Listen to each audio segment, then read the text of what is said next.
طيب ده ليفت بيزنس بارك، المشروع الجديد بتاعنا احنا كآل يو دي. هو مكانه فين؟ مكانه على الدائري الأوسطي دايركت. ده الدائري الأوسطي ما بين بوابة المستقبل سيتي وبوابة العاصمة الإدارية على طول. ده 16.5 فدان، جزء من مكانة سيتي الأرض الكبيرة اللي هي 65 فدان مملوكة للرابعة جروب. دي متقسمة 4 سيكتور. السيكتور الأول هيكون هنا فندق شيراتون، وهيكون جنبه هنا ريزيدنشال كومباوند هيكون كله تاون هاوسز وتوين هاوسز وسيرفيس ابارتمنت. وهيكون هنا موجود جلوبال بارادايم سكول، دي مدارس انجلش وانترناشونال سكول اوريدي مبنيه وشغاله.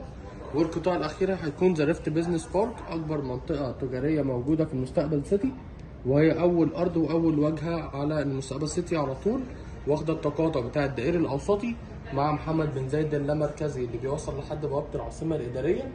فدي تعتبر الارض التجاري اللي رابطه البوابتين بالمدينتين بالكامل. قدامها الناحيه الثانيه التجمع الخامس بالكامل. متقسم ازاي المشروع من جوه؟ متقسم عباره عن 18 مبنى. من اول مبنى عندي هنا ده مجمع للبنوك، بنك كومبلكس، هيكون فيه 5 بنوك وهيكون فيه معارض وصيدليتين.